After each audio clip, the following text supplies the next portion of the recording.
عليك يا فاطمة. فقلت عليك السلام. قال إني أجد في بدني ضعفا. فقلت له أعيذك بالله يا أبتاه من الضعف.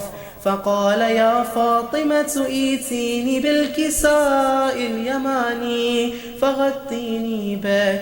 فأتيته بالكساء اليماني فغطيته به وسرت أنظر إليه وإذا وجهه يتلالأ كأنه البدر في ليلة تمامه وكماله.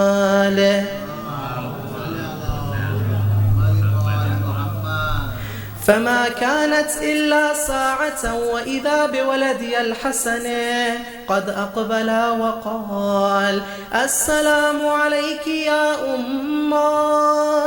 فقلت وعليك السلام يا قرة عيني وثمرة فؤادي. فقال يا أمه إني أشم عندك رائحة طيبة كأنها رائحة جدي رسول الله. فقلت نعم إن جدك تحت الكساء. فأقبل الحسن نحو الكساء وقال السلام عليك يا جدا يا رسول الله. أتأذن لي أن أدخل معك تحت الكساء؟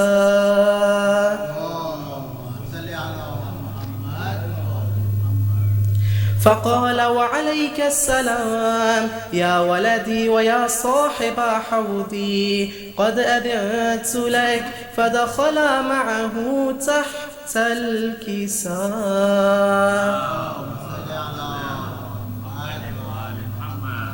فما كانت إلا ساعة وإذا بولدي الحسين قد أقبل وقال السلام عليك يا أمه.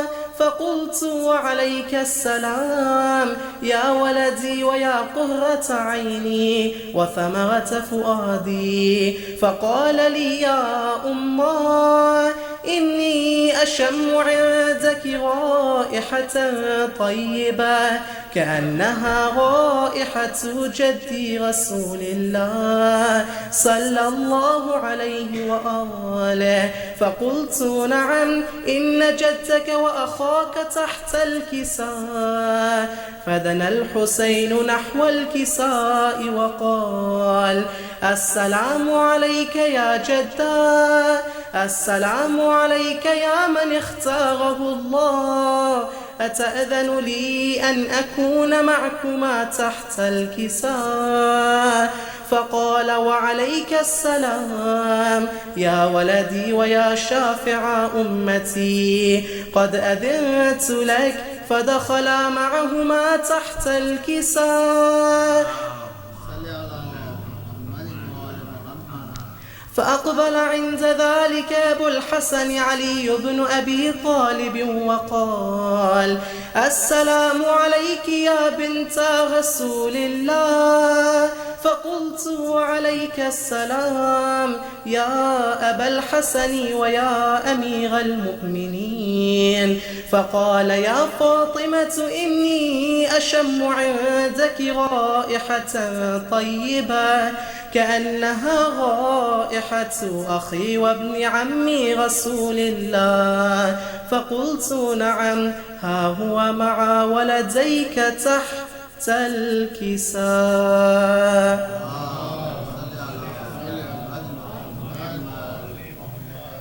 فأقبل علي نحو الكساء وقال السلام عليك يا رسول الله. أتأذن لي أن أكون معكم تحت الكساء؟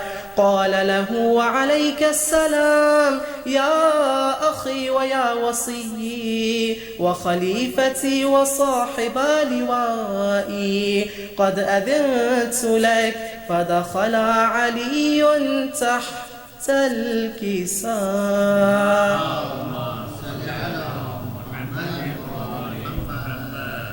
ثم أتيت نحو الكساء وقلت السلام عليك يا أبتاه يا رسول الله، أتأذن لي أن أكون معكم تحت الكساء؟ قال وعليك السلام يا بنتي ويا بضعتي، قد أذنت لك. فدخلت تحت الكساء،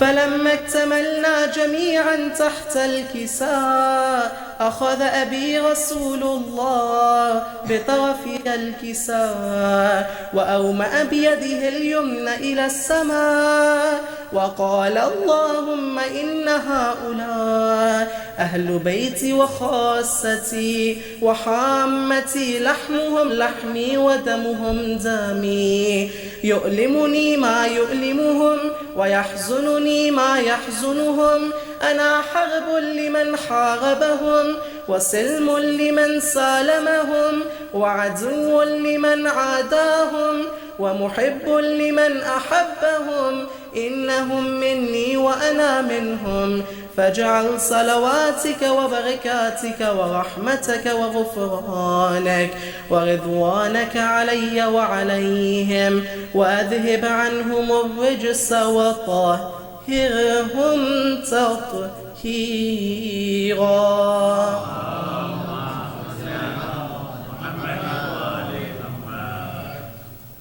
فقال الله عز وجل يا ملائكتي ويا سكان سماواتي، إني ما خلقت سماء مبنية ولا أرضا مدحية ولا قمرا منيرا ولا شمسا مضيئة ولا فلكا يدور ولا بحرا يجري ولا فلكا يسري إلا في محبة هؤلاء الخمسة الذين هم تحت الكساء.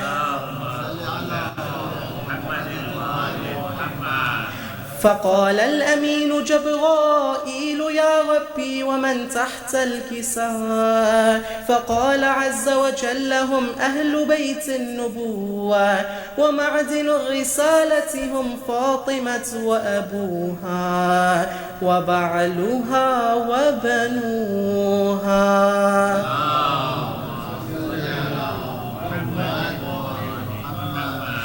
فقال جبرائيل يا ربي أتأذن لي أن أهبط إلى الأرض ليكون معهم سادسا؟ فقال الله نعم قد أذنت لك. فهبط الأمين جبرائيل وقال السلام عليك يا رسول الله، العلي الأعلى يقرئك السلام ويخصك بالتحية والإكرام ويقول لك وعزتي وجلالي إني ما خلقت سماء مبنية ولا أرضا مدحية ولا قمرا منيرا ولا شمسا مضيئة ولا فلكا يدور ولا بحرا يجري ولا فلكا يسري إلا لأجلكم ومحبتكم، وقد أذن لي أن أدخل معكم، فهل تأذن لي يا رسول الله؟ فقال رسول الله وعليك السلام يا أمين وحي الله، إنه نعم قد أذنت لك. فدخل جبرائيل معنا تحت الكساء فقال لأبي إن الله قد أوحى إليكم يقول إنما يريد الله ليذهب عنكم الرجس أهل البيت ويطهركم تطهيرا.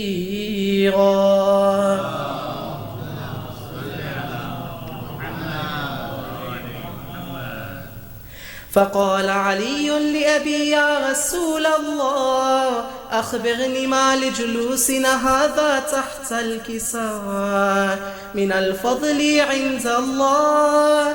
فقال النبي والذي بعثني بالحق نبيا واصطفاني بالرسالة نجيا ما ذكر خبرنا هذا في محفل من محافل أهل الأرض وفيه جمع من شيعتنا ومحبينا إلا ونزلت عليهم الرحمة وحفت بهم الملائكة واستغفرت لهم إلى أن يتفرقوا.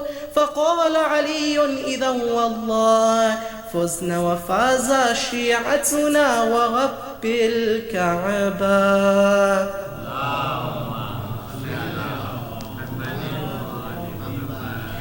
فقال النبي ثانيا يا علي والذي بعثني بالحق نبيا واصطفاني بالرسالة نجيا ما ذكر خبرنا هذا في محفل من محافل أهل الأرض وفيه جمع من شيعتنا ومحبينا وفيهم مهموم إلا وفرج الله همه ولا مغموم إلا وكشف الله غمه ولا طالب حاجة إلا وقضى الله حاجته. فقال علي إذا والله فزنا وسعدنا وكذلك شيعتنا فازوا وسعدوا في الدنيا والآخرة ورب بالكعبة.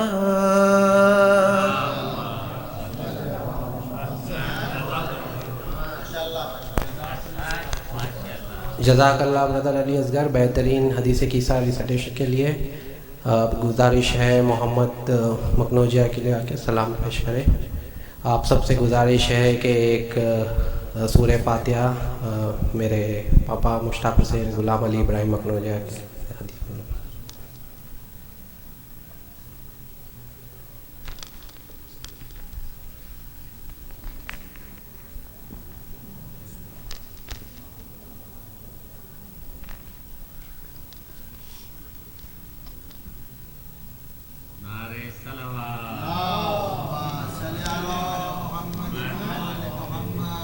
بر محمد وآل محمد صلوات.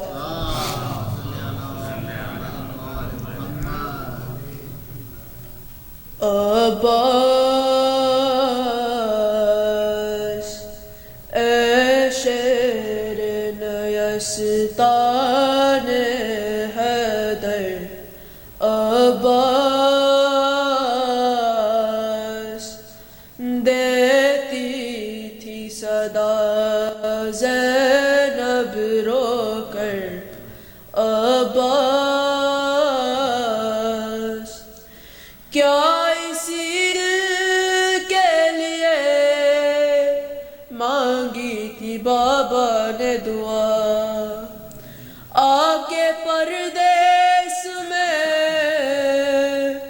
ہو جاؤ گے تم ہم سے جدا سوتے ہو چین سے دری یا کے کنارے بھیا کیا سنائی نہیں دیتی تمہیں حل من کی صدا عباس تنہا ہے کھڑے رن میں سرور عباس اے میرے شیر جوان اے میرے بھائی ہو کہاں شاک ہے دل پہ میرے تیری جدائی ہو کہاں دیر سے دیتی ہوں بھائی یا میں دہائی ہو کہاں لٹتی ہے فاطمہ زہرا کی کمائی ہو کہاں عباس خنجر ہے حلقے سرور پر عباس، کیا اسی دل کے لیے ساتھ بہن تھی آئی، آ گئی نیند جو دریا کی ترائی پائی، پھر پلٹ گئے ہمیں صورت بھی نہیں دکھلائی، آ گیا رن سے علم تم نہیں آئے بھائی، عباس پھٹتا ہے میرا صدمے سے جگر، عباس گر کے گھوڑے سے صدا باپ کو اکبر نے جو دی، دل بمرے فاطمہ زہرا کی عجب حالت تھی، ہاتھ ملتے تھے کبھی گھاٹ کو تکتے تھے کبھی، تھام کر ٹوٹی کمر کہتی تھی فرزند نبی، عباس لاؤں کیسے لاش اکبر، عباس بھائی کو بھول گئے دھیان نہ بہنوں کا رہا، یاد آیا نہ کوئی پائی جو دریا کی ہوا، ہائے کس دل سے کیا تم نے گوارا بھیا، ہر تماچے پہ سکینہ نے تمہیں یاد کیا، عباس جب چھین گئے کانوں سے گوہر، عباس اے شیر نیستان حیدر، عباس پر محمد وآل محمد صلوات۔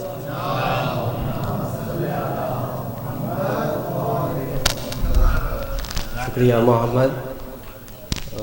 گزارش ہے منتظر مکنوجیہ سے آ کے سلام پیش کریں پر محمد وآل محمد صلوات۔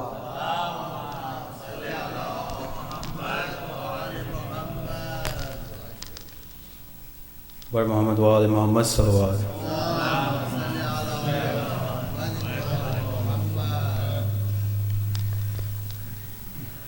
ارمان تھا پہناؤں گی پوشاک شاہانی، افسوس کے رسائی نہ تجھ کو یہ جوانی، کیسا تھا مقدر، ہائے ہائے علی اکبر، کہتی تھی یہ ماکھوں بھری میت سے لپٹ کر، ہائے ہائے علی اکبر، اتنا تو ذرا ٹھہرو تمہیں دولہا بنا لوں، پھر ایک جھلک سحر کی سغرا کو دکھا لوں، بے چین تھی خواہر، ہائے ہائے علی اکبر، 18 رس پال کے پروانے چڑھایا، وہ گیسو والا ہے میرا خون میں نہایا، یہ کیا ہوا دل پر، ہائے ہائے علی اکبر، ماں تیری جدائی میں بھلا کیسے جیے گی، مر جائے گی سغرا جو خبر تیری سنے گی، اب کیا کروں جی کر، ہائے ہائے علی اکبر، کرتی تھی زیارت میں پیغمبر کی تجھی سے، اب گھر میں کسے دوں گی میں تشبیہ نبی سے، ہم شکل پیغمبر، ہائے ہائے علی اکبر، تم ہچ کیا لے کے جو دم توڑ رہے ہو، موما سے ہمیشہ کے لیے موڑ رہے ہو، کیوں روتے ہو دل بھر، ہائے ہائے علی اکبر، آئے جو ہمیں لوٹنے میں ستم گئے، ماں دے گی صدا علی اکبر، علی اکبر،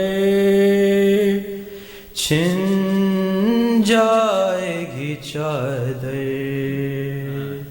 ہائے ہائے علی اکبر،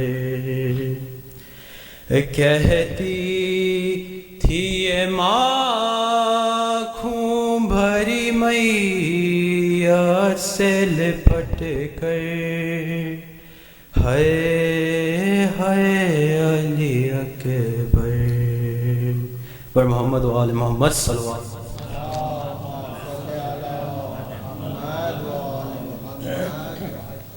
شکریہ منتظر، گزارش ہے زین بھائی سے آ کے مرثیہ پر محمد و آل محمد صلوات۔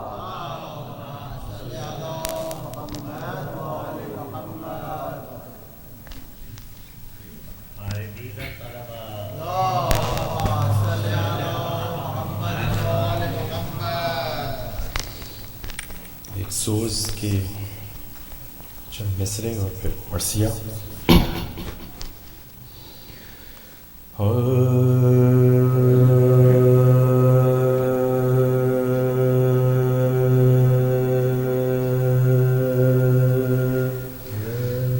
رہ گئے دشت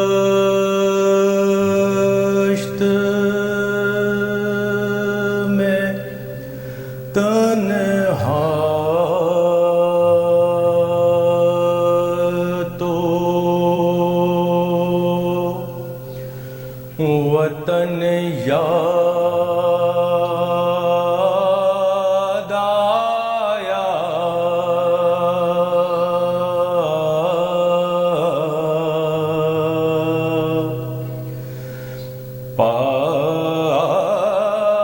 پانی جب پایا ہر ایک تشنا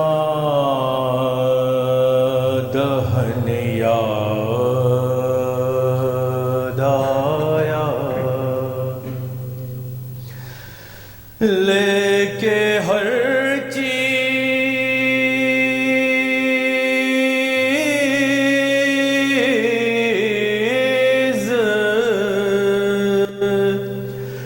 مدینے سے چلی تھی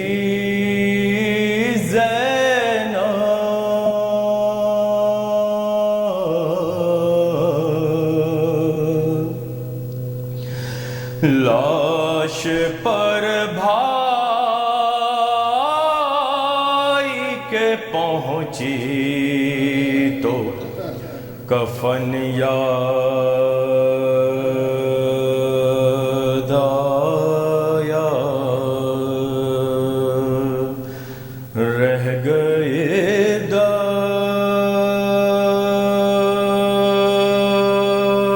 صلوات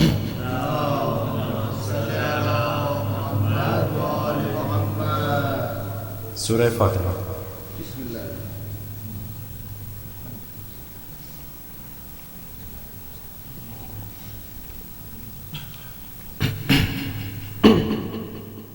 نعرہ صلوات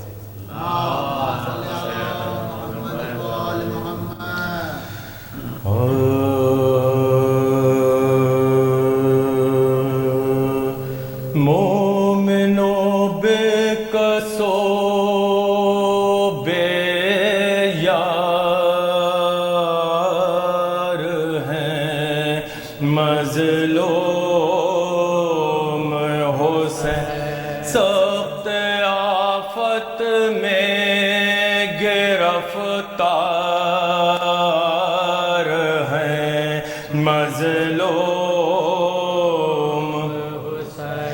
دل شکستہ جگر افگار ہیں مظلوم حسین کیا سراسیمہ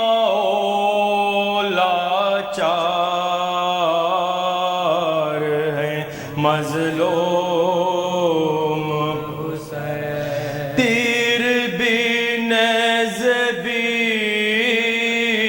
سینے پہ لیے جاتے ہیں پر دعا نہ کی امت کو دیے جاتے یوں تو یہاں ایک سے ایک ظلم ہوا شے پہ سوا تین صدموں میں مگر ضبط کا یارانہ ایک جوان اس کا بھتیجا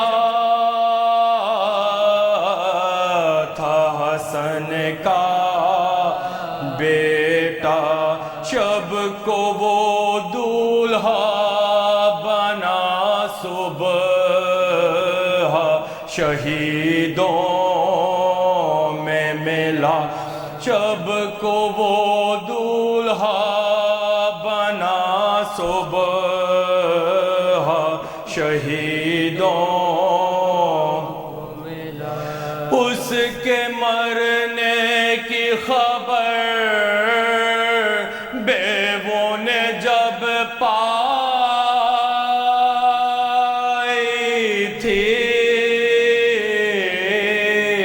ماں دلہن کو لیے سر ننگے نکل آئی دوسرا غم ہے یہ کہ بھائی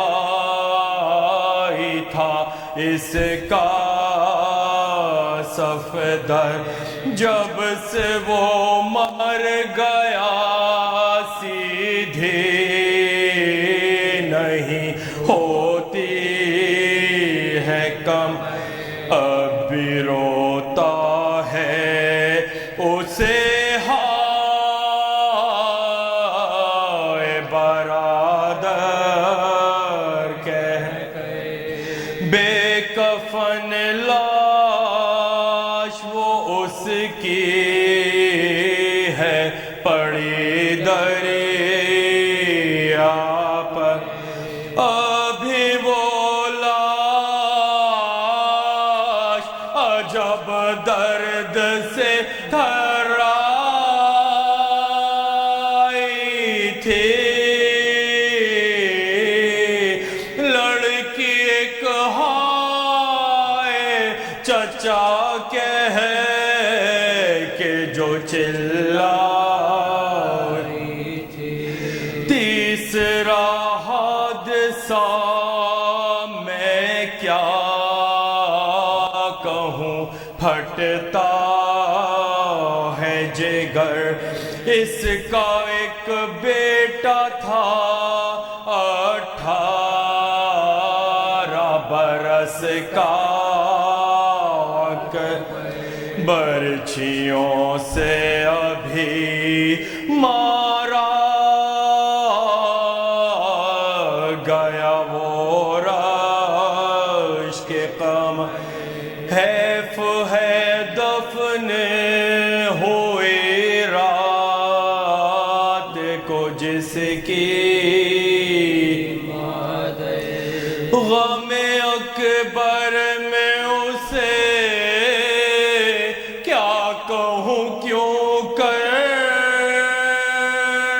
دیکھا چشم افلاک نے زینب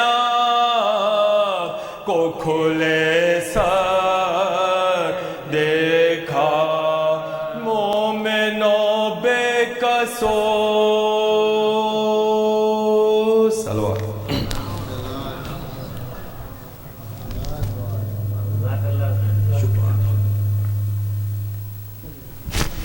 جزاک اللہ زین بھائی ساتھیوں، آپ سب سے گزارش ہے ایک سورہ فاتحہ میرے پاپا مشتاق حسین غلام علی ابراہیم پکنوجیہ اور آپ سب کے مرحومین اور مکنوجیہ خاندان اور سنسرا خاندان کے سارے مرحومین کے لیے سورہ فاتحہ گزارش.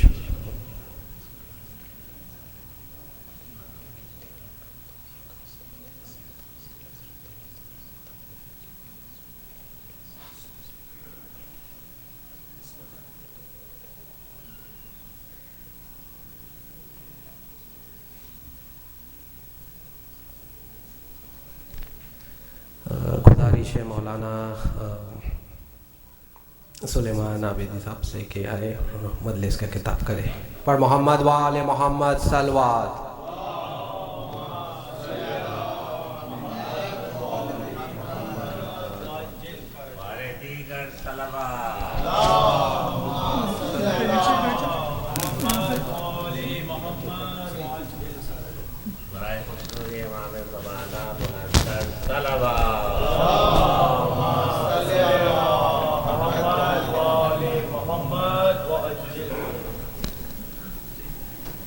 سورة الفاتحة.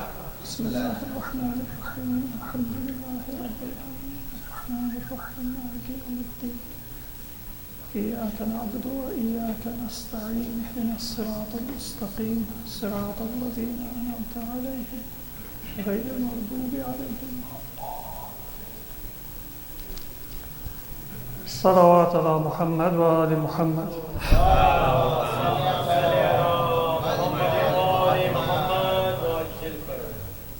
أعوذ بالله من الشيطان الرجيم. بسم الله الرحمن الرحيم. الحمد لله رب العالمين بارئ الخلائق أجمعين والصلاة والسلام على أشرف الأنبياء والمرسلين المبعوث رحمة للعالمين شفيع المذنبين وحبيب قلوب الصادقين سيدنا ومولانا أبي القاسم محمد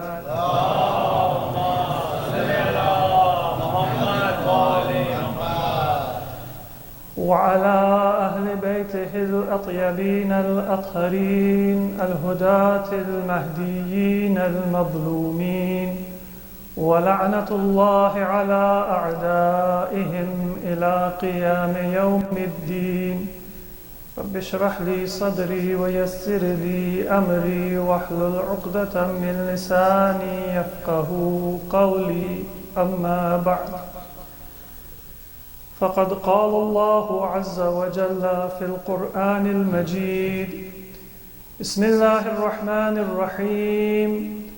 فمن الناس من يقول ربنا آتنا في الدنيا وما له في الآخرة من خلاق ومنهم من يقول ربنا آتنا في الدنيا حسنة وفي الآخرة حسنة وقنا عذاب النار. صلوات على محمد وعلى محمد.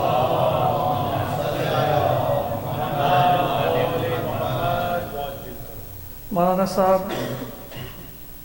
مومنین و مومنات، السلام علیکم ورحمۃ اللہ وبرکاتہ. یہ ایصال ثواب کی مجلس ہے اور میں آپ کی خدمت میں مختصر طور پہ کچھ معروضات پیش کروں گا. مجھے شرمندگی ہے مولانا صاحب کے ہوتے ہوئے میں خطاب کر رہا ہوں اور وہ بھی اردو میں، تو کوشش کروں گا جس حد تک ممکن ہو کچھ معروضات آپ کی خدمت میں پیش کروں.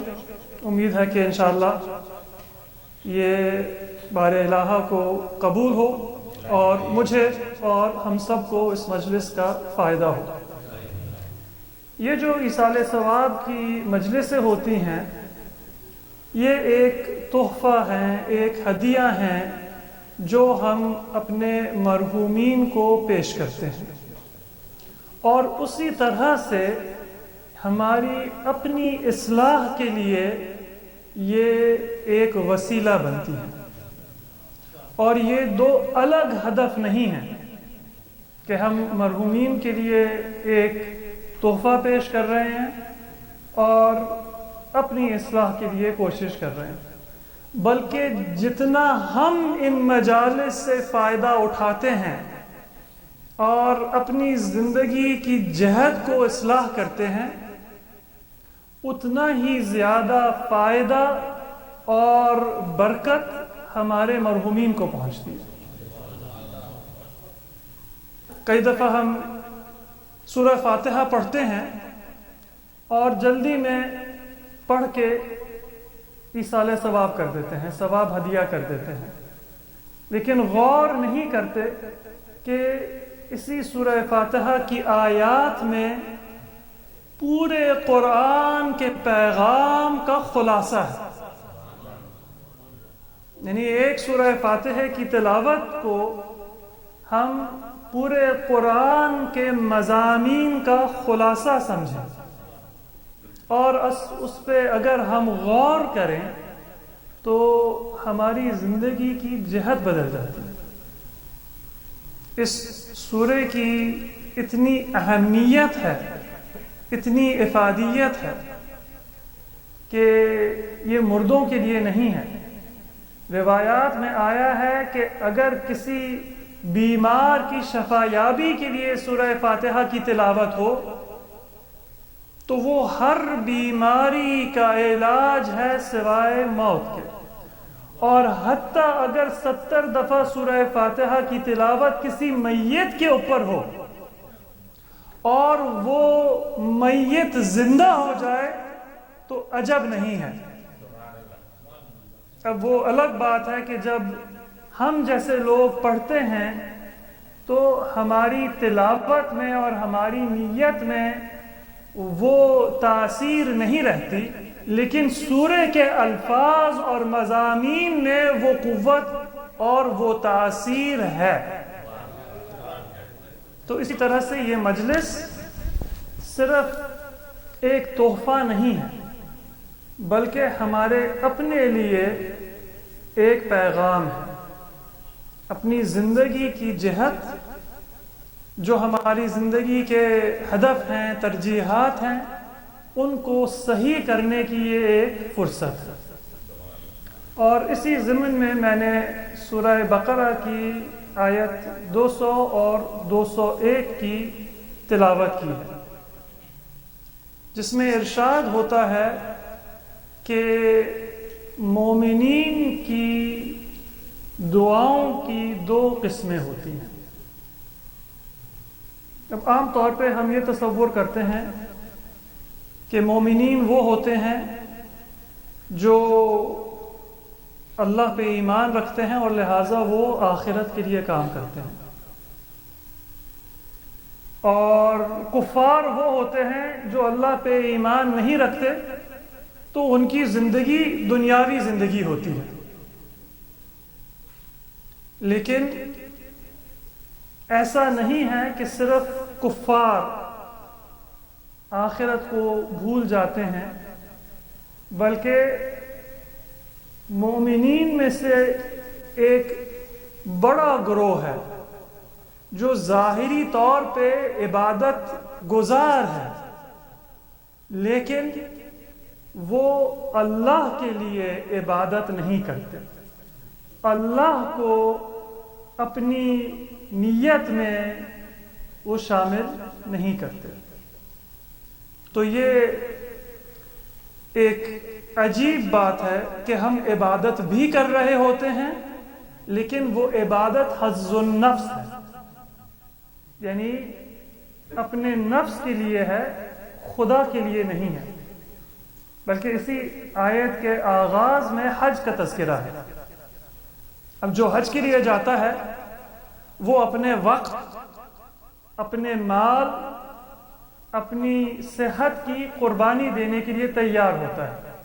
ایک آسان سفر نہیں ہوتا، حتیٰ آج کل کے زمانے میں بھی گو کہ بہت سی سہولتیں اب ہمیں مل جاتی ہیں، لیکن پھر بھی ایک مشکل سفر ہوتا ہے۔ تیاریاں ہوتی ہیں، پھر جو انتظامات کی دشواری ہوتی ہے، پھر وہاں جا کے گرمی اور بھیڑ اور طرح طرح کی مشکلات ہوتی ہیں، مہنگائی۔ تو وہی شخص حج پہ جاتا ہے جو اپنے واجبات کو انجام دینا چاہتا ہے، لیکن ہوتا کیا ہے کہ ہم حج پہ جاتے ہیں، عمرہ پہ جاتے ہیں، زیارتوں پہ جاتے ہیں، اور بہت جلدی ہماری توجہ عبادت سے وہ ہٹ جاتی ہے اور پھر دنیا کی طرف آ جاتی ہے، چاہے خریداری کی طرف، چاہے عام دنیاوی گفتگو۔ تو سورہ بقرہ کی آیت 200 میں ارشاد ہوتا ہے فَإِذَا قَضَيْتُم مَّنَاسِكَكُمْ فَاذْكُرُوا اللَّهَ كَذِكْرِكُمْ آبَاءَكُمْ أَوْ أَشَدَّ ذِكْرًا۔ اب آپ نے عمرۃ التمتع انجام دیا، آپ نے حج التمتع کے فرائض اور مناسک کو انجام دیا، عرفات میں، مزدلفہ میں، منی میں قربانی آپ نے کر لی، اور اب آپ منی میں ہیں، تو وہاں پہ اب کوئی خاص عبادت تو نہیں ہے کہ آپ کو نمازیں پڑھنی ہیں، آپ کو تلاوت کرنا ہے، آپ کو دعائیں پڑھنی ہیں، اب آپ آزاد ہیں۔ اور وہاں پہ پھر جب لوگ جمع ہوتے تھے تو اس زمانے میں لوگ اپنے آباء و اجداد کا تذکرہ کرتے تھے اور فخر کرتے تھے، پدرم سلطان بود، ہم ایسے ہیں۔ آج کے زمانے میں بھی ہوتا ہے، یا ہو سکتا ہے کہ جو آج کے زمانے میں جن چیزوں پہ فخر کیا جاتا ہے وہ اور چیزیں ہوں، چاہے انسان اپنے آباء و اجداد پہ فخر کرے، چاہے اپنے مال و دولت پہ فخر کرے، یا کسی بھی چیز پہ۔ تو اکثر ایسا ہوتا ہے کہ ہم عبادت کے لیے جمع ہوتے ہیں، مجلس کے لیے جمع ہوتے ہیں، زیارتوں پہ جاتے ہیں، حج و عمرہ کے لیے ہم جاتے ہیں، وہ قربانی بھی دیتے ہیں، نیت بھی خالص ہوتی ہے، لیکن جیسی ہی وہ عبادت ختم ہوتی ہے تو پھر دوبارہ ہماری دنیا داری شروع ہو جاتی ہے. تو اللہ بھی ہماری فطرت کو اور ہماری حقیقت کو جانتے ہوئے فرماتا ہے کہ فَاذْكُرُوا اللَّهَ كَذِكْرِكُمْ آبَاءَكُمْ، جتنا اپنے آباء و اجداد کا تذکرہ کرتے ہو کم از کم اتنا ہی تو اللہ کا تذکرہ کر لو، او اشد ذکر، اور اگر ہو سکے تو اس سے زیادہ. اللہ کا حق تو یہ ہے کہ ہم اللہ کا تذکرہ کرنے سے ہم گریزاں نہ ہوں، اور جب اللہ کا تذکرہ کریں تو ہم ہر دوسری چیز کا تذکرہ بھول جائیں. کوئی مقابلہ نہیں ہے، کوئی برابری نہیں ہے کہ ہم جتنا اللہ کا تذکرہ کرتے ہیں اتنا ہی دوسری چیزوں کا تذکرہ کریں. لیکن اللہ ہمیں جانتا ہے، اللہ نے ہی ہمیں خلق کیا. تو وہاں سے شروع کرتا ہے جہاں تک ہماری توان اور جہاں تک ہماری اپنی استطاعت ہوتی ہے، جو ہمارے لیے آسان ہے. کَذِكْرِكُمْ آبَاءَكُمْ او اشد ذکر، اور پھر اگر ہو سکے تو اس سے آگے بڑھ کے اس سے زیادہ اللہ کا تذکرہ کرو. تو یہ ایک ہمارے لیے یاد دہانی ہے کہ جب ہم عبادت کرتے ہیں تو ایسا نہ سمجھیں کہ آپ مجلس میں حاضر ہوئے ہیں تو بس آپ کو ثواب مل گیا. آپ نے قرآن کی تلاوت کی ہے، آپ نے اپنا فرض انجام دیا ہے، یا فرض سے بڑھ کے آپ نے کوئی نفل انجام دیا ہے، مستحب صدقہ دیا ہے، مستحب روزہ رکھا ہے، کوئی اور نیک کام کیا ہے، تو یہ اللہ کے لیے ہے. سورہ انعام میں ارشاد ہوتا ہے قُلْ إِنَّ صَلَاتِي وَنُسُكِي وَمَحْيَايَ وَمَمَاتِي لِلَّهِ رَبِّ الْعَالَمِينَ. عجیب آیت ہے ایک طرح سے کہ اے رسول کہہ دو کہ میری نماز اور میری عبادت اور میری زندگی اور میری موت اللہ کے لیے ہے. زندگی اور موت تو سمجھ میں آتا ہے، لیکن نماز اور عبادت اللہ کے لیے نہ ہو تو کس کے لیے ہوگا؟ عبادت انسان اگر اللہ کے لیے نہ کرے تو کس کے لیے کرتا ہے؟ لیکن ہمیں ہمیشہ یہ خیال رکھنا چاہیے کہ شیطان صراط مستقیم پہ کھڑا ہوتا ہے.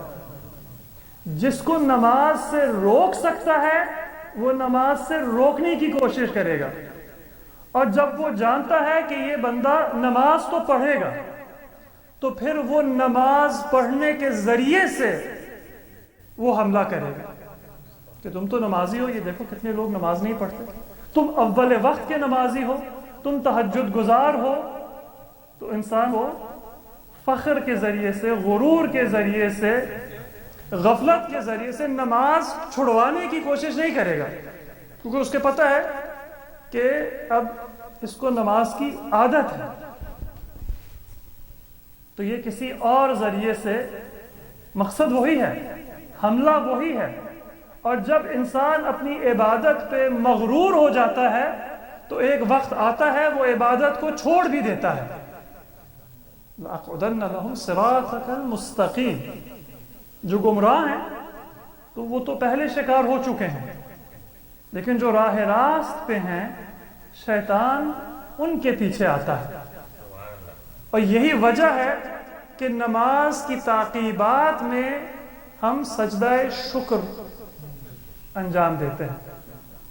سجدہ شکر یعنی اللہ تو نے جو ہمیں اس نماز کی توفیق دی ہے، ہم اس توفیق کا شکریہ ادا کرتے ہیں. یہ انکساری ہے، تواضع ہے کہ یہ ایک اللہ کی جانب سے توفیق ہے کہ ہم نے نماز پڑھی. ہمارا احسان نہیں ہے اللہ پہ، بلکہ اللہ کا احسان ہے ہمارے اوپر کہ جب دنیا میں اتنے لوگ غافل ہیں، اللہ نے ہمیں غافلین کی فہرست سے ہٹا کر اہل ذکر میں سے قرار دیا ہے. صلوات علی محمد و علی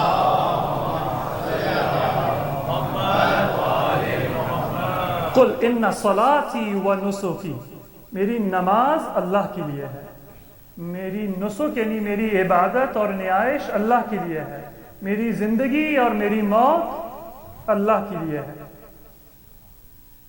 وہ چیزیں جو ہم سمجھتے ہیں تو اللہ ہی کے لیے ہیں، ان کو بھی ہمیں اب دیکھنا ہوگا اور اپنی نیت صحیح کرنی ہوگی۔ تو اسی لیے اب حج جیسے عظیم عمل کے بعد اور عظیم عبادت کے بعد بھی اللہ نے ہمیں یہ پیغام دیا ہے، ارشاد ہے کہ فَإِذَا قَضَيْتُم مَّنَاسِكَكُمْ، یہ صرف حج کے لیے پیغام نہیں ہے، ہر عبادت کے لیے یہ جاری ہے۔ جب آپ انجام دے چکے ہوتے ہیں اپنی عبادت کو، فَاذْكُرُوا اللَّهَ كَذِكْرِكُمْ آبَاءَكُمْ أَوْ أَشَدَّ ذِكْرًا، پھر اس کے بعد ارشاد ہوتا ہے، اب یہ حج ہی کے سیاق و سباق میں ہے، یعنی مومنین سے خطاب ہے، اور دعا بھی وہ دعا ہے جو مومنین کرتے ہیں۔ فَمِنَ النَّاسِ مَن يَقُولُ رَبَّنَا آتِنَا فِي الدُّنْيَا وَمَا لَهُ فِي الْآخِرَةِ مِنْ خَلَاقٍ، لوگوں میں سے کچھ ایسے ہیں جو کہتے ہیں کہ پروردگارا ہمیں دنیا میں سے عطا کر۔ اب یہ دعا ہے، جو کافر ہیں وہ اللہ سے نہیں مانگتے، وہ سمجھتے ہیں کہ وہ اپنی محنت سے اور اپنی کوشش سے اور اپنے زور بازو سے جو کچھ حاصل کرنا چاہتے ہیں وہ حاصل کر سکتے ہیں۔ حتیٰ وہ لوگ جو کہتے ہیں کہ خدا ہوگا لیکن جو اللہ کو رب نہیں مانتے،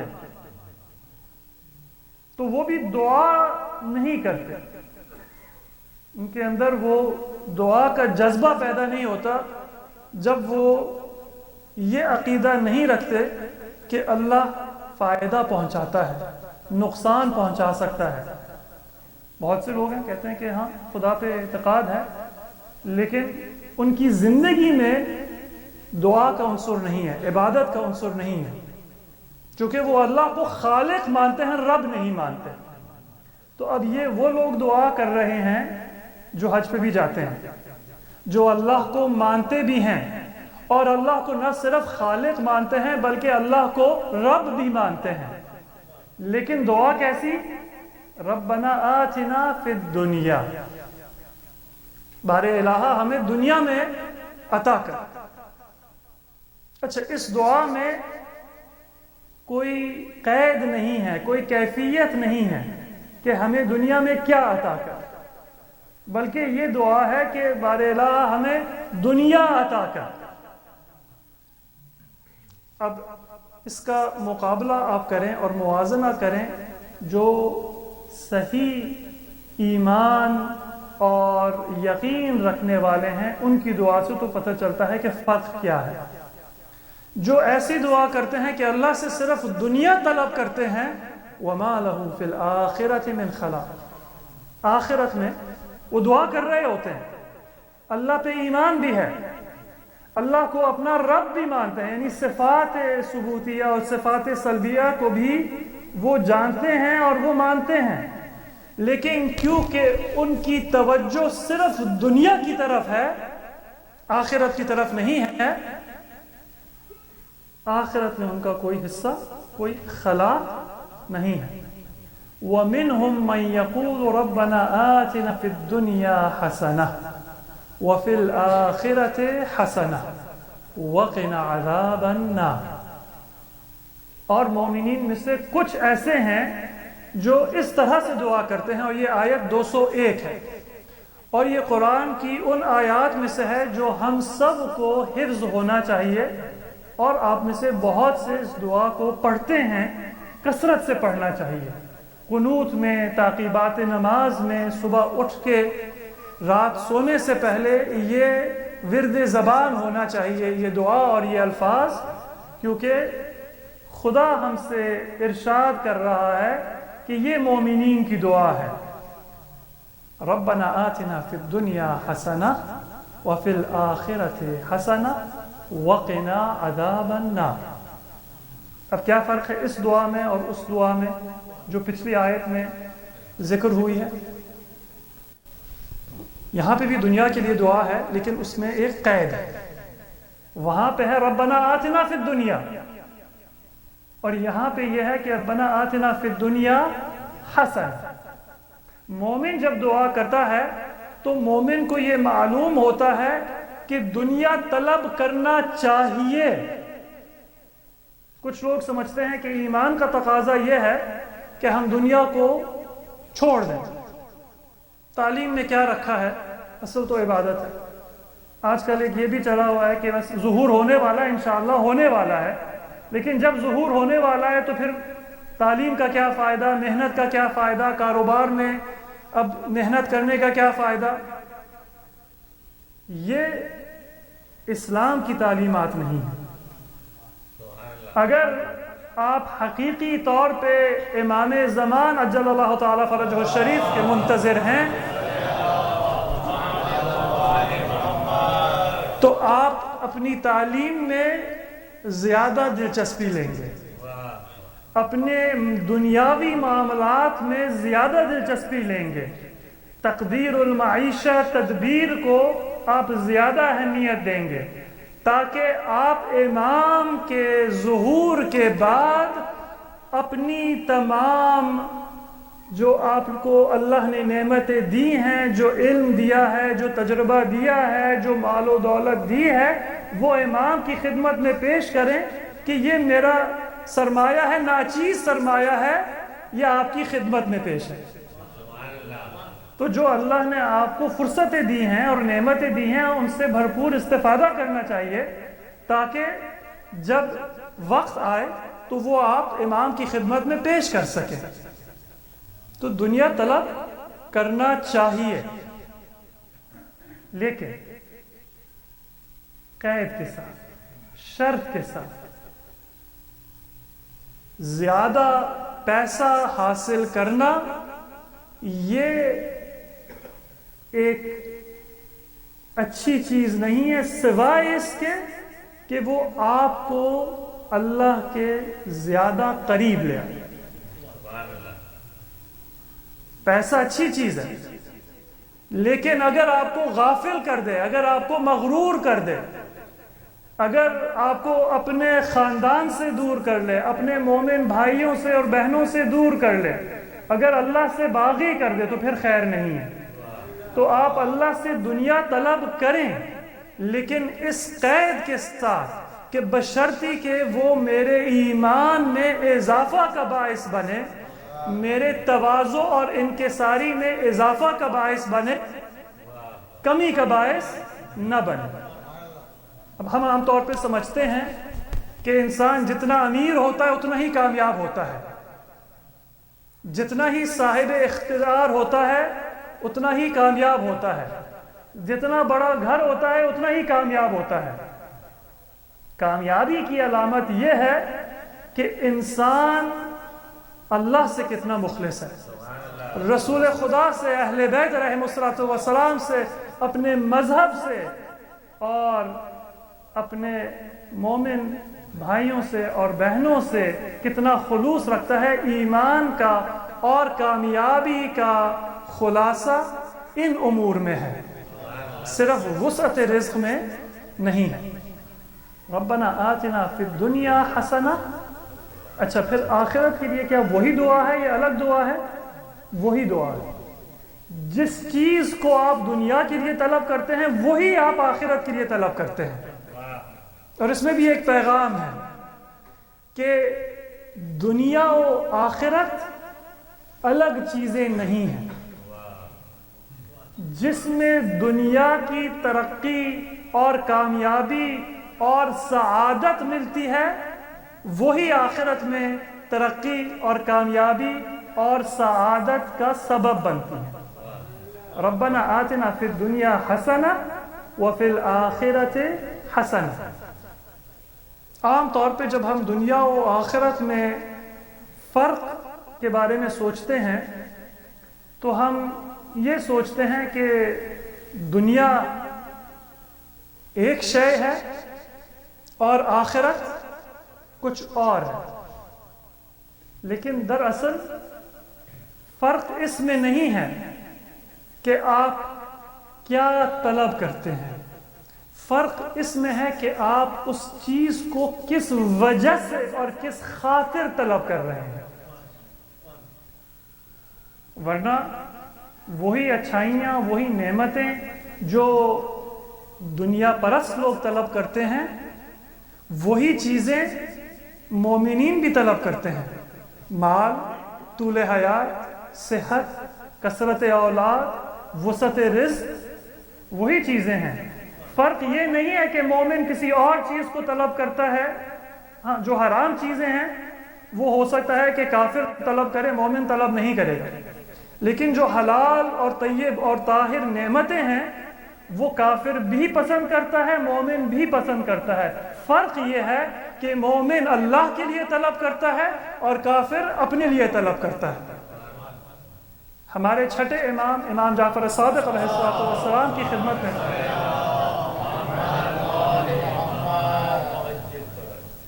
ایک صحابی آئے، اور اب یہ انسان کو اپنا محاسبہ کرنا چاہیے، اپنی کمزوریوں کا ایک حساب رکھنا چاہیے ہمیں.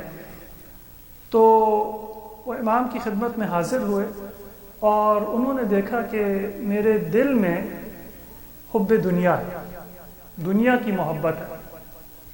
تو اب اپنی بیماری کو طبیب کے سامنے بیان کیا. جس طرح سے ہم جسمانی بیماریوں کے لیے طبیب کے پاس جاتے ہیں، تو روحانی بیماریوں کے لیے ہم معصومین علیہم السلام کی خدمت میں اپنے علامتیں بیان کرتے ہیں تاکہ ہمیں اس کا نسخہ مل سکے. تو صحابی نے کہا واللہ انا لنطلب الدنیا ونحب ان نؤتاها. امام سے عرض کیا کہ اب میں اپنے آپ کو دیکھتا ہوں، اپنے گھر والوں کو دیکھتا ہوں، مومنین کو دیکھتا ہوں، ہمیں دنیا پسند ہے، ہم دنیا کو طلب کرتے ہیں، ہم پسند کرتے ہیں کہ ہمیں دنیا ملے، یعنی دنیا کی نعمتیں ہمیں ملیں. نحب ان نؤتاها. تو امام جعفر صادق علیہ السلام نے سوال کیا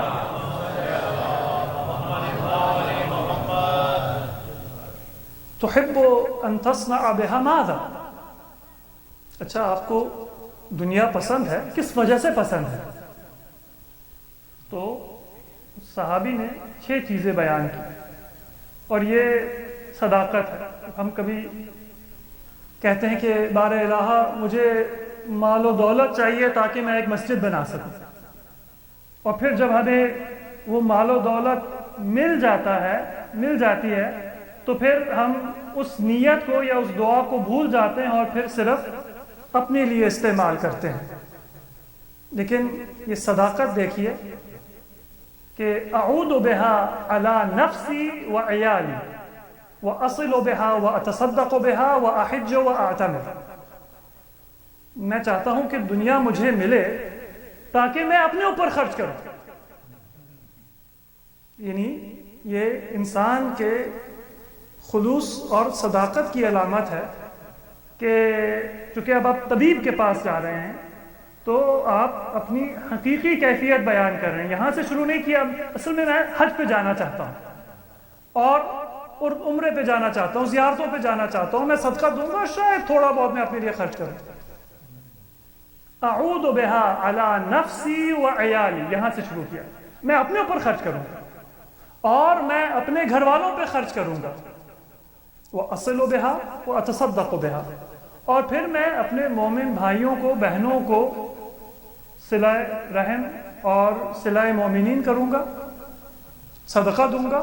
واحج واعتمر، حج پہ جاؤں گا، عمرے پہ جاؤں گا، زیارتوں پہ جاؤں گا. تو یہ بھی ہے، لیکن یہاں سے شروع کیا اعود بها على نفسی وعیالی، اپنے اوپر خرچ کروں گا، اپنے گھر والوں پہ خرچ کروں گا.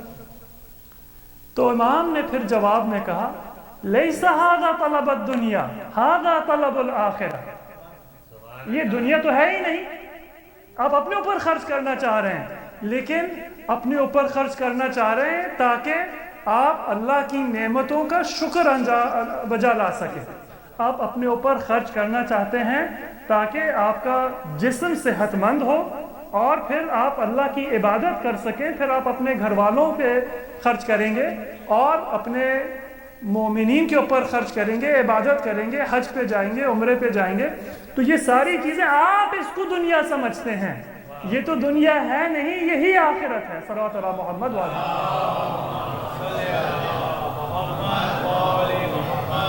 یعنی فرق دنیا و آخرت میں یہ نہیں ہے کہ آپ کیا چاہتے ہیں، بنیادی فرق یہ ہے کہ آپ جس چیز کو پسند کرتے ہیں، لمبی عمر کو پسند کرتے ہیں، صحت کو پسند کرتے ہیں، مال و دولت کو پسند کرتے ہیں، بڑے گھر کو پسند کرتے ہیں، جتنی بھی نعمتیں ہیں، آپ ان کو کیوں چاہتے ہیں؟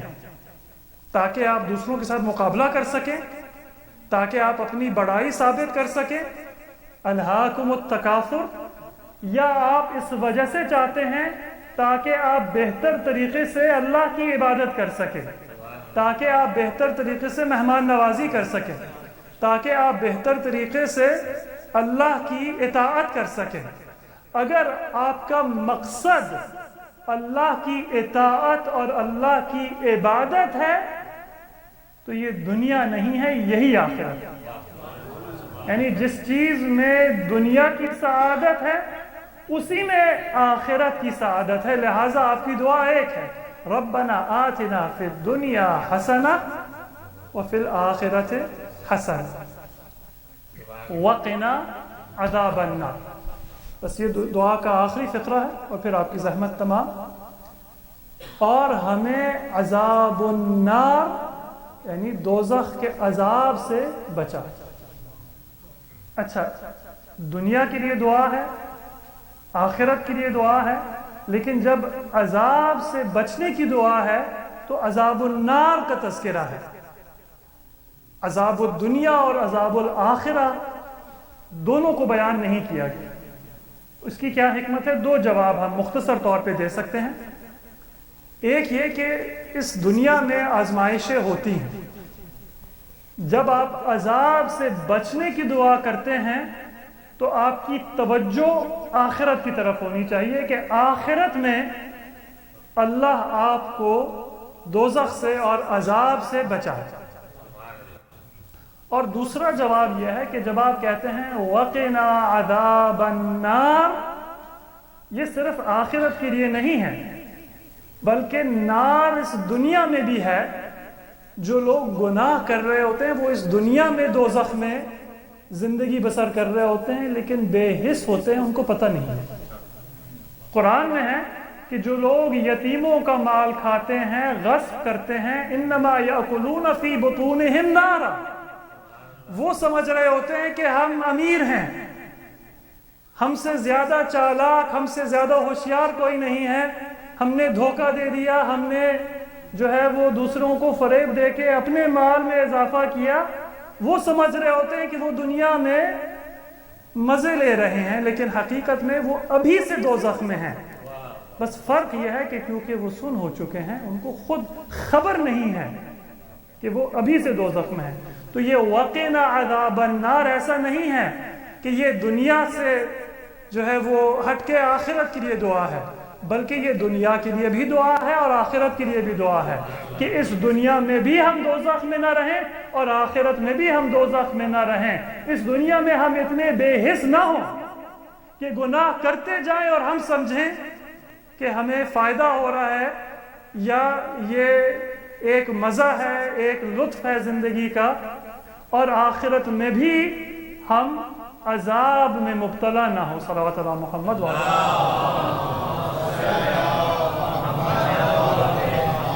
تو یہ مومنین کی دعا ہے اور یہی مومنین کی زندگی کا خلاصہ ہے۔ ایک جملے میں، ایک دعا میں، ربنا آتنا فی الدنیا حسنہ وفی الآخرۃ حسنہ وقنا عذاب النار اولئک لہم نصیب مما کسبوا واللہ سریع الحساب۔ یہی وہ لوگ ہیں جتنا وہ کماتے ہیں اس میں سے ان کو فائدہ ملے گا۔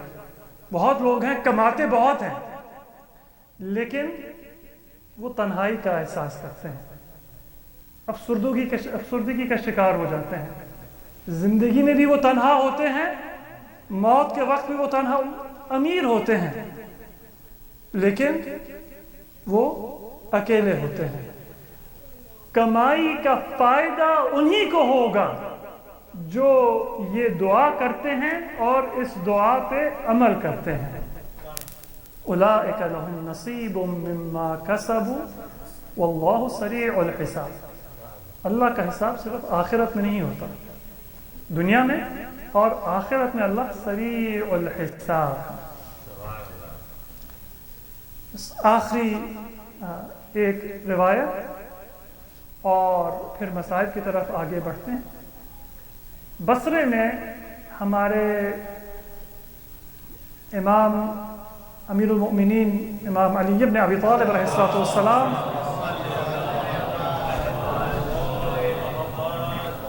اپنے ایک صحابی کی عیادت کے لیے تشریف لے گئے، جن کا نام نہج البلاغہ میں علاء ابن زیاد الحارثی بیان کیا گیا ہے اور دیگر کتب میں ربیع ابن زیاد الحارثی. یہ اختلاف ہے، لیکن نہج البلاغہ میں علاء ابن زیاد الحارثی ذکر ہوا ہے. تو اب عیادت کے لیے آئے ہیں، امام تشریف لائے ہیں، اور امام نے آتے ہی کہا کہ علاء یہ اتنا بڑا گھر آپ کیا کر رہے ہیں اس کے ساتھ؟ دنیا میں آپ نے اتنا بڑا گھر خرید لیا ہے، آپ کو آخرت میں اس سے زیادہ ضرورت ہوتی. اب کتنا شرمندہ ہوگا انسان کہ امام معصوم عیادت کے لیے آتے ہیں اور آپ کو ٹوکتے ہیں کہ آپ کا گھر بہت بڑا ہے. اور اس کے فوراً بعد امام نے ارشاد فرمایا کہ اگر آپ چاہیں تو اسی گھر کو آپ آخرت کا سامان بنا سکتے ہیں. اب آپ دیکھیں کہ آپ کے جو رشتہ دار ہیں ان کو آپ گھر میں بلاتے ہیں یا نہیں، آپ مہمان نوازی کرتے ہیں یا نہیں، اس گھر کے اندر آپ حقوق العباد بجا لاتے ہیں یا نہیں. اگر آپ یہ تمام حقوق انجام دیتے ہیں تو یہی گھر آپ کا جو ہے وہ آخرت میں آپ کے لیے ایک فائدہ کا سبب بنے گا. یہ دنیا کا نہیں ہوگا، یہ آخرت کا آپ کا اثاثہ ہوگا، آپ کا سرمایہ ہوگا. اب یہ آپ کی مرضی ہے کہ آپ اس کو دنیا کے لیے رکھیں یا آخرت کے لیے سرمایہ قرار دیں. پھر علاء ابن زیاد یا ربیع ابن زیاد نے کہا مولا میں اپنی بھائی کی شکایت کرتا ہوں جو اس کا نام عاصم ابن زیاد الحارثی تھا. امام نے سوال کیا کہ کیا شکایت ہے؟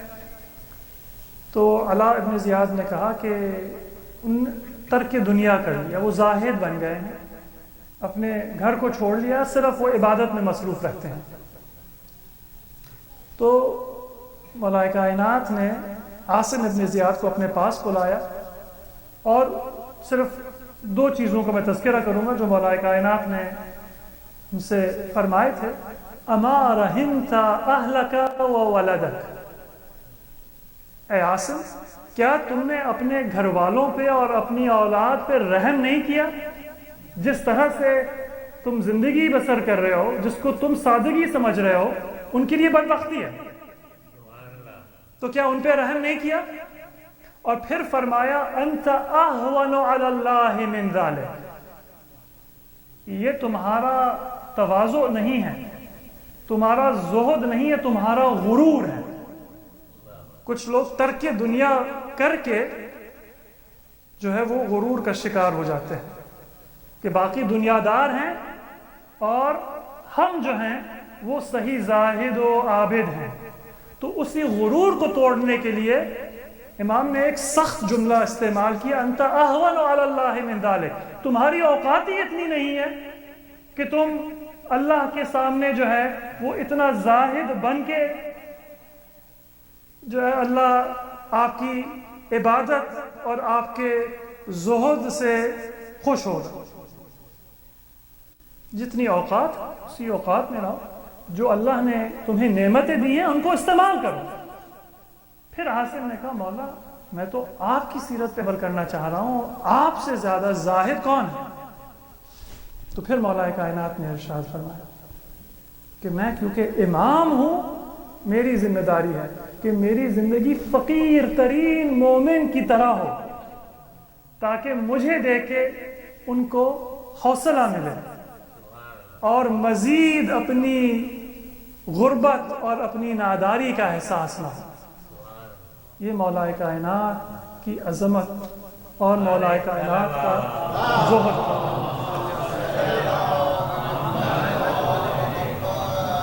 اور ایک والد کی مجلس ہے، تو آپ تصور کیجئے کہ مولا کائنات کے آخری ایام اور شہادت اہل بیت علیہ السلام کے لیے کتنی سخت اور کتنی مشکل مصیبت تھی۔ ماہ رمضان کا مہینہ تھا، روزے کے ایام تھے، اور ان آخری ایام میں مولا کائنات کا یہ وتیرہ تھا کہ روزانہ اپنے ایک فرزند کے گھر میں افطار کیا کرتے تھے، لیکن سارا دن روزہ رکھنے کے بعد بس ایک یا دو لقمے تناول فرما کے وہ افطار چھوڑ دیتے تھے۔ اور جب جناب زینب، جناب ام کلثوم سوال کرتی تھیں کہ بابا آپ نے تو کچھ کھایا نہیں، تو تیار کرتے تھے اپنے فرزندوں کو۔ وداع کا ایک یہ طریقہ تھا۔ مولا کائنات ارشاد فرماتے تھے میں چاہتا ہوں جب میں اپنے پروردگار کے پاس جاؤں تو میرا پیٹ خالی ہو۔ ایک اشارہ تھا کہ اب میری شہادت قریب آ چکی ہے، اور یہ اہل بیت ہیں، یہ اس اشارے کو سمجھ جاتے تھے، گریہ کرتے تھے۔ تو مولا کائنات فرماتے تھے کہ یہ ایک وعدہ ہے جس کا میں انتظار دہائیوں سے کر رہا ہوں۔ جب بھی میں کسی جنگ میں، کسی غزوے میں شرکت کرتا تھا تو میری دعا ہوتی تھی بار الہ مجھے شہادت کا درجہ عطا کر، اور جب میں زندہ واپس آتا تھا تو میں گریہ کرتا تھا۔ میرے حبیب رسول خدا فرماتے تھے کہ اے علی آپ کیوں گریہ کر رہے ہیں؟ امام فرماتے تھے میں کہتا تھا اے رسول خدا میری دلی آرزو تھی کہ میں شہید ہو جاؤں۔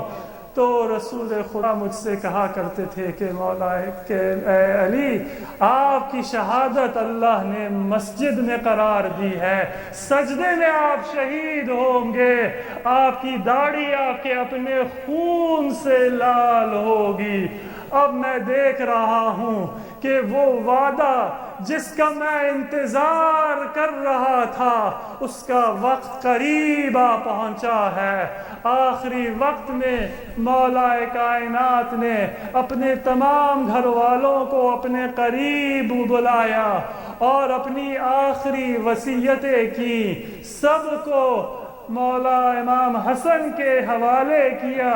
لیکن روایتوں میں ملتا ہے کہ حضرت عباس کھڑے تھے اور دیکھا کہ ان کو مولا کائنات نے امام حسن کے حوالے نہیں کیا۔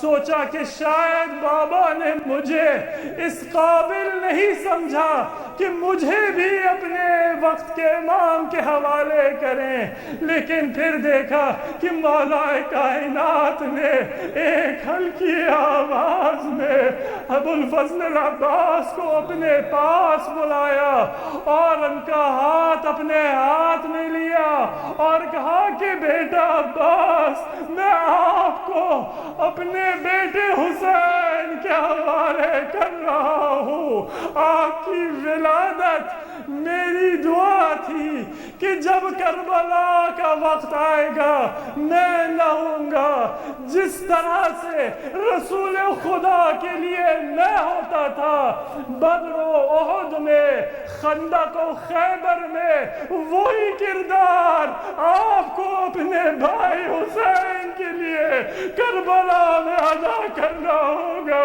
یہی وجہ ہے کہ حضرت عباس علمبردار ہیں، علمدار ہیں، غازی ہیں۔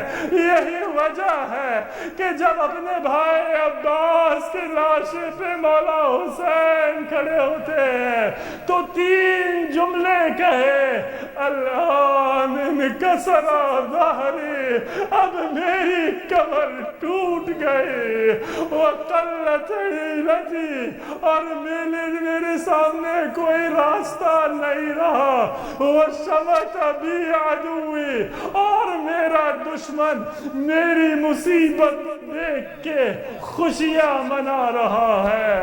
الا لعنت اللہ علی القوم الظالمین۔ بار الہ ہماری یہ قلیل عبادت قبول و منظور فرما، اس مجلس اور اس ذکر مصیبت کا ثواب مرحوم مشتاق حسین ابن غلام علی ابراہیم مکنوجیہ اور مکنوجیہ خاندان اور سناسرہ خاندان کے تمام مرحومین اور حاضرین کے تمام مرحومین اور شہداء و علماء اسلام کو ایصال فرما۔ ایک بار سورہ فاتحہ اور 3 بار سورہ اخلاص کی تلاوت کے مرحومین کے ارواح کو ایصال فرما۔ بسم اللہ الرحمن الرحیم۔ الحمدللہ رب العالمین الرحمن الرحیم مالک یوم الدین ایاک نعبد و ایاک نستعین اهدنا الصراط المستقیم صراط الذین انعمت علیہم غیر المغضوب علیہم ولا الضالین۔ بسم اللہ الرحمن الرحیم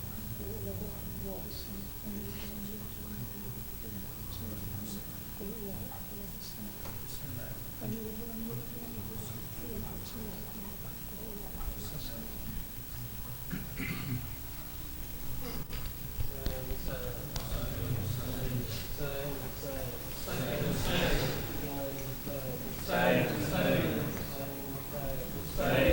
الله احد الله الصمد۔ حسین حسین حسین حسین حسین حسین حسین حسین حسین حسین حسین حسین۔ شبیر کو سجدے میں ذبح کس نے کیا ہے، شبیر کو سجدے میں ذبح کس نے کیا ہے، شبیر کو سجدے میں ذبح کس نے کیا ہے، شبیر کو سجدے میں ذبح کس نے کیا ہے، مظلوم کے ماتم سے ہمیں روکنے والوں، گھر فاطمہ زہرا کا تباہ کس نے کیا ہے، شبیر کو سجدے میں ذبح کس نے کیا ہے، شبیر کو سجدے میں ذبح کس نے کیا ہے، مظلوم کے ماتم سے ہمیں روکنے والوں، گھر فاطمہ زہرا کا تباہ کس نے کیا ہے، شبیر کو سجدے میں ذبح کس نے کیا ہے، شبیر کو سجدے میں ذبح کس نے کیا ہے، خیمے بھی جلائے تو ردائیں بھی اتاری، سیدانی اثر ننگے کھڑے روتی تھی ساری، ہندو تھے یہودی تھے عیسائی یا کوئی اور، اتنا تو بتا دو یہ گناہ کس نے کیا ہے، شبیر کو سجدے میں ذبح کس نے کیا ہے، شبیر کو سجدے میں ذبح کس نے کیا ہے، زنجیروں میں جھکڑا ہوا سجاد مہری، اور شمر کے ظلموں سے ڈری بی بی اساری،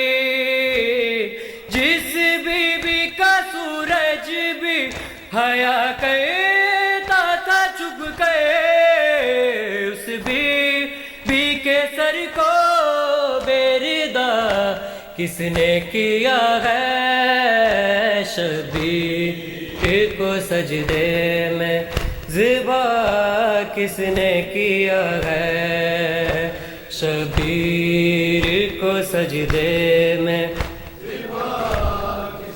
کیا ہے برچھی نے جو چیرا علی اکبر کے جگر کو ہے کیسے اٹھایا میرے مولا نے پسر کو لیلا کا پسر لگتا تھا تصویر نبی کی سرکار رسالت کا گیا کس نے کیا ہے شبیر کو سجدے میں ذبح کس نے کیا ہے شبیر کو سجدے میں ذبح کس نے کیا ہے پیشیر کے حلقوں پہ جب تیر لگا تھا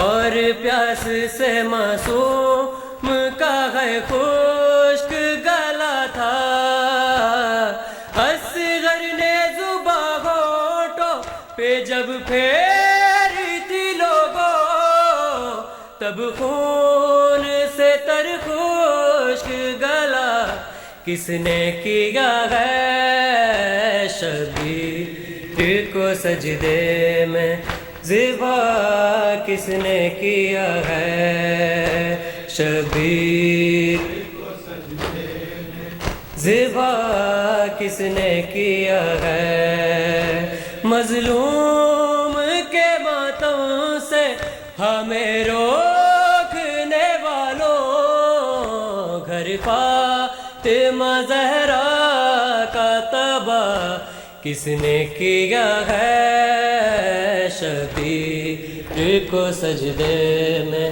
ذبح کس نے کیا ہے شبیر کو سجدے میں ذبح کس نے کیا ہے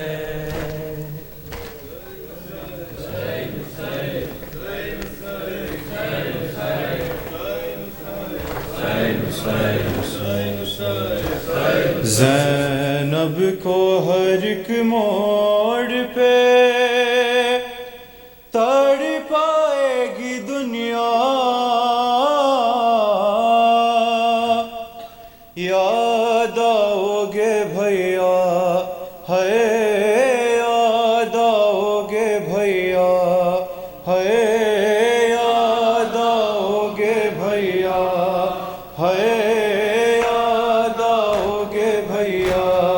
ہے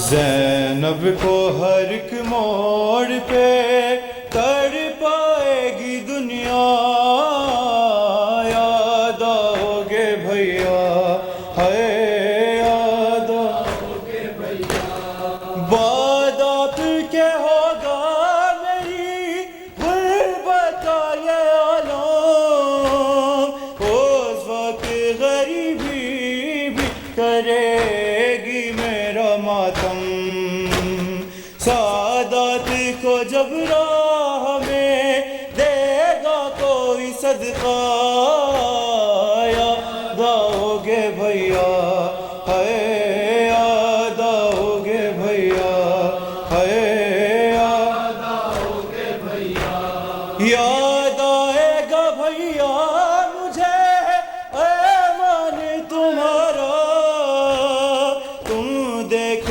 نہیں پائے ہو اکبر کا جو صحرا دعوت کوئی شادی کی مدینے میں جو دے گا یاد آؤ گے بھیا ہے یاد آؤ گے بھیا ہے یاد آؤ گے بھیا اتنا تھا خیال آپ کا پیدے کا برادے لے جاتے تھے تم رات کو اماں کی لحد پہ اب دیکھے گی زینب کے کھلے سر کو یہ دنیا،